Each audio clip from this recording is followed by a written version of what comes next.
CBI విచారణ నుంచి తప్పించుకునేందుకు రైతులతో రాజకీయాలు.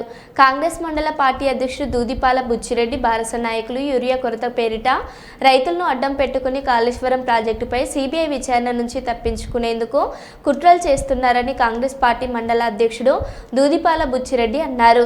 షాయంపేట మండల కేంద్రంలోని కాంగ్రెస్ కార్యాలయంలో గురువారం నిర్వహించిన మీడియా సమావేశంలో వారు మాట్లాడారు. రైతులకు కొంచెం యూరియా కొరత అనేది ఏర్పడుతున్న విషయం మీ అందరికీ తెలిసిన విషయమే. కేంద్ర ప్రభుత్వం యొక్క నిర్లక్ష్య వైఖరి కానీ, అంతర్జాతీయ సమస్యలు కానీ, కేంద్ర ప్రభుత్వం మరీ ముఖ్యంగా రైతులలో నానో యూరియాను వినియోగం మీద అవగాహన కల్పించాలనే ఉద్దేశంతో కానీ గతంలో ఇచ్చిన యూరియా సరఫరా కంటే ఇప్పుడు కొంచెం తగ్గించి ఇవ్వడం వల్ల మన తెలంగాణ రాష్ట్రంలోనే కాదు దేశంలోని వివిధ రాష్ట్రాల్లో కూడా ఈ కొరత ఉన్నది. అయినప్పటికీ మన భూపాలపల్లి శాసనసభ్యులు గౌరవనీయులు గంట సత్యన్న గారు కానీ మరియు ఇక్కడున్న అధికారులు కానీ మన సత్యన్న గారు ముఖ్యంగా వ్యవసాయ శాఖ కమిషనర్ గారితో కానీ ఇక్కడ సంబంధిత డిఏఓ గారులతో కానీ మాట్లాడి గత నెల రోజులుగా ఎలాంటి ఇబ్బందులు లేకుండా యూరియాను వచ్చిన యూరియాను ఇక్కడ సంబంధిత వ్యవసాయ శాఖ అధికారులు కానీ ప్రతి రైతుకు చెందే విధంగా ఇన్ని రోజులు ఎలాంటి ఇబ్బందులు జరగకుండా సరఫరా చేసిన విషయం కూడా మన అందరికీ కూడా తెలిసిన విషయమే. ఎలాంటి కూడా ఇబ్బందులు జరగకుండా ఇన్ని రోజులు చేసిన విషయం కూడా మీకు అందరికీ తెలుసు. కానీ ఇక్కడ జిల్లా స్థాయిలో ఉన్న బఫర్ స్టాకులు అయిపోవడం వలన ఇక్కడ ముఖ్యంగా ఒక వారం రోజులు ఆ స్టాక్ వచ్చేంత వరకు సరఫరా నిలిచిపోవడం కారణంగా ఈ 2-3 రోజులు ఈ వారం రోజుల్లో కొంత రైతులకు ఇబ్బంది అయింది. ఇబ్బంది అయినా కూడా మన ఎమ్మెల్యే గారు వెంటనే మాట్లాడి ఒక 80 టన్నుల యూరియాను కూడా నిన్న మొన్న ఈ మన షాయంపేట మండలంలోని వివిధ ఆగ్రోస్ కానీ వివిధ ఫర్టిలైజర్ షాపులకు కూడా తీసుకొచ్చి ఒక సిస్టమేటిక్గా పంపిణీ కూడా జరుగుతూ ఉన్నది.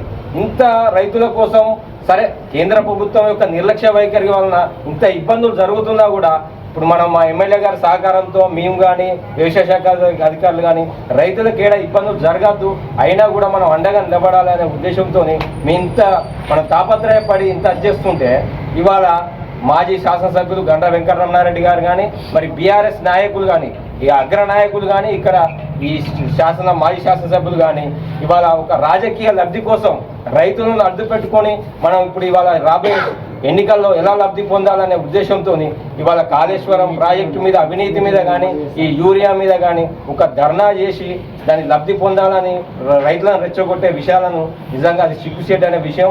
ఆయన మాట్లాడిన విషయాలను మేము పూర్తిగా ఖండిస్తూ ఉన్నాం. ఇక్కడ తెలంగాణ రాష్ట్రంలో రాష్ట్ర ప్రభుత్వానికి కానీ ఇక్కడ శాసనసభ్యులకు కానీ పూర్తి సహకారంతో రైతులకు అండగా ఉండి మేము యూరియా కొరతను అధిగమిస్తున్నామని ఈ సందర్భంగా మీ ద్వారా రైతులకు కానీ వాళ్ళు నిన్న ధర్నా చేసిన వాళ్ళ కనువిప్పు కలిగే విధంగా చేయాలనేదే మా విన్నపం అని ఈ సందర్భంగా తెలియజేసుకుంటున్నాం.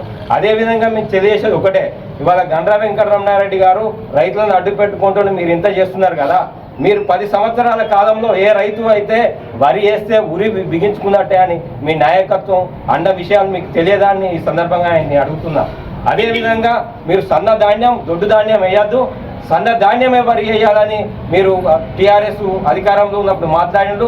అట్లా మాట్లాడితే రైతులు కూడా ఆ సన్న ధాన్యం వేసి దిగుబడి తక్కువ వస్తే ఒక 500 రూపాయలు కలపాలని రైతులు కానీ ప్రతిపక్ష నాయకులు కానీ ధర్నాలు చేస్తే 100 రూపాయలు ఇవ్వమని అహంకారపూరితంగా అప్పటి రాష్ట్ర ప్రభుత్వం మాట్లాడిన విషయం రైతులకు తెలియదా? రైతులు మర్చిపోతారా?